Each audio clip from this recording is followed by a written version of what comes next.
ఛత్తీస్గఢ్ రాష్ట్రానికి చెందిన 17 మంది మావోయిస్టు పార్టీ సభ్యులు భద్రాద్రి కొత్తగూడెం జిల్లా పోలీసులు సిఆర్పీఎఫ్ బలగాల ఎదుట లొంగిపోయారు. కొత్తగూడెం హేమచంద్రాపురం పోలీస్ శాఖ కార్యాలయంలో జిల్లా ఎస్పీ రోహిత్ రాజ్ మీడియాకు వివరాలు వెల్లడించారు. లొంగిపోయిన వారిలో 11 మంది పురుషులు, 6 మహిళలు ఉన్నారని తెలిపారు. ఈ ఏడాది ఇప్పటి వరకు వివిధ కేడర్లలో పనిచేసిన 282 మంది మావోయిస్టులు లొంగిపోయారని ఆయన గుర్తు చేశారు. తెలంగాణ ప్రభుత్వం ప్రకటించిన ఆపరేషన్ చేయూత కార్యక్రమంలో భాగంగా వీరు లొంగిపోయినట్లు జిల్లా ఎస్పీ పేర్కొన్నారు. అనంతరం వీరికి తక్షణ సహాయం కింద ఎస్పీ 25,000 రూపాయల చెక్కులను అందజేశారు. ఆఫీసర్స్ ముందు 17 మంది నిషేధిత సిపిఐ మావోయిస్టులకు సంబంధించిన సభ్యులు లొంగిపోవడం జరిగింది. దీంట్లో 2 ఏసీఎం ర్యాంక్ సభ్యులు ఉన్నారు. అదేవిధంగా 4 పార్టీ మెంబర్స్, 11 మంది మిలిషియా సభ్యులు ఉన్నారు.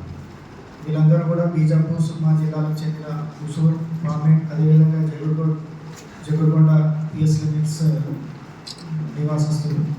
దీంట్లో 11 మెంబర్స్ మేల్ ఉన్నారు, 6 ఉమెన్ కార్డర్ ఉన్నారు. వీళ్ళందరూ కూడా ఈ మిలిషియా మెంబర్స్ 11 మంది కూడా ఎర్రపల్లి, అదేవిధంగా పూజారి కంకే, అదేవిధంగా పూవర్తి, ధర్మారం ఆర్బీసీలో పనిచేసిన మిలిషియా సభ్యులు.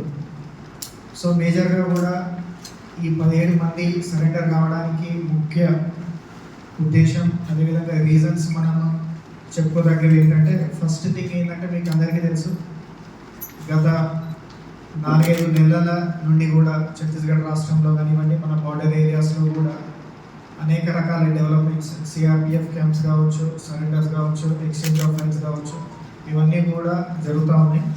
వీటన్నిటికీ కూడా ఎక్కడ కూడా లోకల్ సపోర్ట్ మన తెలంగాణ రాష్ట్రం నుండి కానివ్వండి, అదేవిధంగా ఛత్తీస్గఢ్ రాష్ట్రం నుండి కూడా ఎవరికి కూడా నక్సల్స్కి లోకల్ సపోర్ట్ లేకపోవడం వల్ల అదొక రీజన్.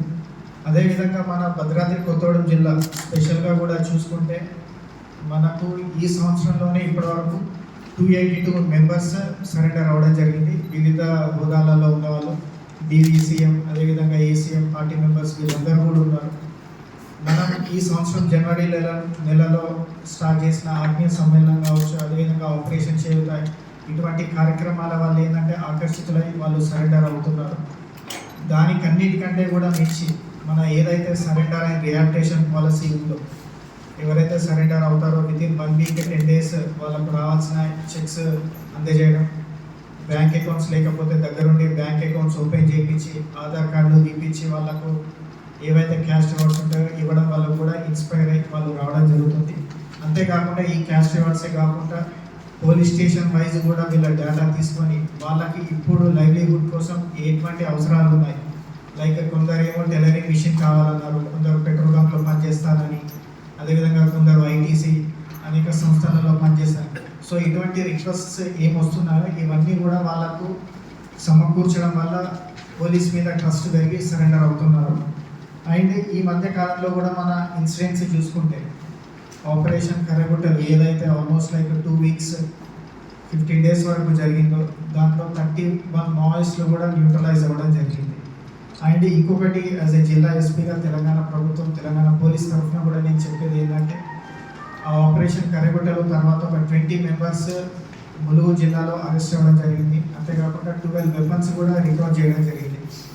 సో వాళ్ళు ఇచ్చిన సమాచారం మేరకు కూడా మనకు ఇదివరకు ఎవరైతే నక్సల్స్ కర్రగుట్టలు అనే ఒక బేస్ చేసుకొని అక్కడ ఆపరేషన్స్ చేద్దాం అనుకున్నారో అటువంటివి ఇప్పుడు సాగే ప్రసక్తే లేదు. ఎందుకంటే మనకున్న ఇన్ఫర్మేషన్ వాళ్ళు ఎక్కడెక్కడ ఉన్నారు, ఎక్కడెక్కడ వాళ్ళ గుడారాలు ఉన్నాయి, ఇక్కడ హైడింగ్ ప్లేసెస్, ఇన్ కేస్ ఏమైనా అటాక్ అయినా కూడా ఎటు ఏరియా నుంచి ఎస్కేప్ అయ్యే రూట్స్, గ్రాసరీస్ ఎక్కడ ఉన్నాయి, ఇవన్నీ కూడా మనకు క్లియర్ కట్ ఇన్ఫర్మేషన్ ఉంది. కాబట్టి వాళ్ళకి ఇప్పుడు కర్రగుట్టలు అనేది కూడా సేఫ్ ఆప్షన్ కాదు. అంతేకాకుండా రీసెంట్గా కూడా మనం చూసినాం, సిపిఐ మావోయిస్ట్కి సంబంధించిన జనరల్ సెక్రటరీ కూడా న్యూట్రలైజ్ అవ్వడం జరిగింది. సో ఈ నక్సల్ కార్డర్స్లో కూడా ఒక అభద్రతా భావం అనేది ఇప్పుడు స్టార్ట్ అయింది. వాళ్ళ మొదలు కూడా చాలా డౌన్ అయ్యి ఒక జనరల్ సెక్రటరీ స్థాయి కార్డర్నే రక్షించుకోలేని నక్సల్స్ ఈ డివిసిఎం కానివ్వండి, ఏసీఎం కానివ్వండి, స్టేట్ సెక్రటరీలు కానివ్వండి, వీళ్ళని ఏ రకంగా కాపాడుకుంటుంది అనే ఒక క్వశ్చన్ రేజ్ అయింది. సో యాజ్ ఏ జిల్లా ఎస్పీగా నా రిక్వెస్ట్, ఇప్పుడు మీకు ఎటువంటి ఆప్షన్ కూడా లేదు, ఓన్లీ సరెండర్ అవ్వండి. మీకు ఏదైతే ప్రతిఫలాలు రివార్డ్స్ ఉంటాయో వెంటనే మీకు అందజేయడం జరుగుతుంది.